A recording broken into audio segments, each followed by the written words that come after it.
everyone, welcome back to my channel. If you're new, my name is Megan. Thanks so much for watching. And today I just wanted to give you guys a quick update on what has been going on with me over the last couple of days. So I have been trying really hard and putting a lot of energy and attention into my YouTube channel. And I have been making a push to get 2 videos out a week, one on Sundays and one on Wednesdays.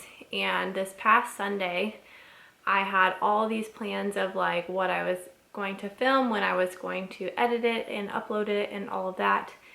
And Vertigo came in and just, erased all of those plans that I had for the weekend. Ruined plans for my husband and then also for my mom, which I'm so thankful for her that she was able to come help me and everything.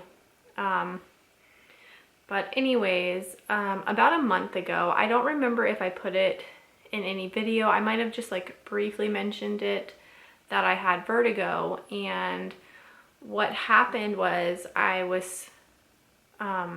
in November, I started compounded thyroid medication, and sort of like at the end of November, I had a few moments where I felt like my blood pressure was high and I was like a little bit dizzy, but it wasn't anything crazy. And then mid-December, it hit me like 3 days in a row. And one of the days I was actually working and I had to call my husband to come get me and take me to urgent care because I could not function. I thought maybe my thyroid levels were too high with the new medication, because the whole idea of going to a compounded thyroid med was to improve my absorption of it. And anyway, so I haven't taken any thyroid medications for an entire month at this point, because at that point I was thinking, well, it's got to be, the meds, and like I knew I was going to get my blood work done in January this month. So I didn't feel like I needed to continue any sort of thyroid meds. I just wanted to see how the plant-based diet was affecting my thyroid, especially since I was having what I thought was like an adverse reaction to the medication. And so, long story longer, I went to urgent care back in December. They did blood work, they did an EKG. All was fine. I think my TSH was like 0.56, which is not crazy. I mean, when you're on thyroid medication, you want it to be under 1.0. So, I mean, it wasn't too crazy low or anything. And EKG was good. Rest of my blood work was fine. Doctor said, you have vertigo, let me write you a prescription for meclizine, which is Bonine, like you can get it over the counter. And I'll send you some exercises to try, which did not help. Like, I have basic vertigo vestibular training.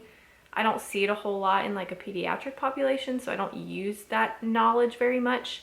But none of the maneuvers helped me then, and they didn't help me on Friday. So basically it was like, if it doesn't get better, go to an ENT. So anyways, that really bad vertigo I had back in December, where I puked a couple of times, that had gone away. Like, I was feeling good. I started exercising a little bit, doing some yoga and stuff. And all of a sudden, this past Friday, it came back. So Friday morning, I had blood work done, and I had to be fasted for it, and took forever, even though I had an appointment. It was a hot mess. So I was waiting in Starbucks to get a drink, and I started feeling a little dizzy, a little not good. But I was like, well, I'm fasting, like maybe it's just my blood sugar is tanking and I just need to eat something. And so I did. Like, I lay down for a little bit, had the drink, got some calories and sugar in me, and I was feeling okay. And I had a chiropractor appointment later that morning. And so I went to that, came home, had lunch, all was good. And then about 1:30, I started feeling the vertigo coming back. And so, man, I wouldn't wish vertigo on like anybody. It is the worst possible thing you could think of. I was just like trying not to puke, and Wes was trying to leave to go to his race and get all his stuff ready and get his bike loaded. And so I'm like texting my mom, trying not to puke. And luckily she was able to come over and like watch Sealy for a little bit while Wes like was trying to figure out like, does he stay? Does he go? So he ended up staying the night, which was a good thing he did, because I was finally feeling a little better around like 5:30, 6 o'clock. And keep in mind, like when I started feeling the dizziness come on, like I took a meclizine, and then I also had a Zofran at one point too. And it took me that long to start feeling okay enough that I could like get out of bed. I mean, it probably took an hour and a half, 2 hours for me to get off of the bathroom floor to be able to lay in bed. And then a few hours after that, it took me to be able to like get out of bed. So, and that was just for a short period. Like I got up long enough to put Sealy to bed, and then I got back in bed and I fell asleep, and I woke up with vertigo again around like 8:30, I think. Luckily it wasn't as bad the second time around. I think just that meclizine started to wear off, and so I took more of that, took more Zofran. I also ended up taping with kinesio tape my neck, because sometimes like I'll have a lot of like upper trap tension, and so I taped to relieve some of that. And then I went to bed, and I woke up the next day feeling like mostly all right. But I'll say I didn't really feel like a normal human again until like 3:30, 4 o'clock on Saturday afternoon. So, and this all started on Friday afternoon. So like a full 24 hours before I felt normal, and then I was still just like really tired and didn't feel great, and it's just not been fun. So since Friday, I've been so paranoid that I'm going to puke, and that it's just going to randomly come back, that I've been taking meclizine around the clock. And because of that, I've been fighting like the drowsiness side effect of it all. And it's just, I wouldn't wish it on anybody. It's the worst thing possible. It's so just like debilitating and scary, and anxiety can make it worse. But like, how can you not be anxious about that feeling of everything else moving and you're not? It's terrible. So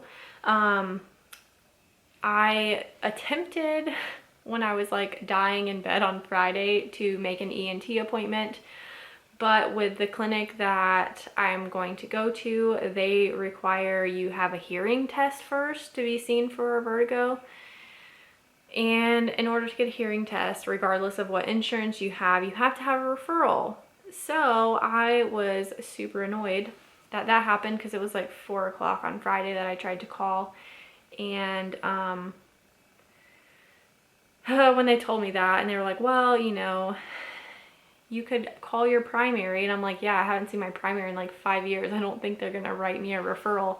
So I ended up messaging through our like EMR system. It's called My Chart. I think a lot of people use it now. But anyways, I messaged that urgent care doctor and told him like what the deal was, because the urgent care and the clinic I'm going to go to, they're all like in the same place, like under the same umbrella. And luckily, like without a second thought, like they wrote me a referral and everything. So I got a call on Monday, to schedule that, and I'm going to go this Friday to get a hearing test, which I can hear just fine. But then I'm also going to get the ENT evaluation done. So that is just kind of an update on where I'm at with this whole vertigo thing. Still have no idea like what causes it or what makes it better. It's random. So that's going to be it for this video, guys. Leave any questions down in the comments below, and I'll see you in the next video. Bye.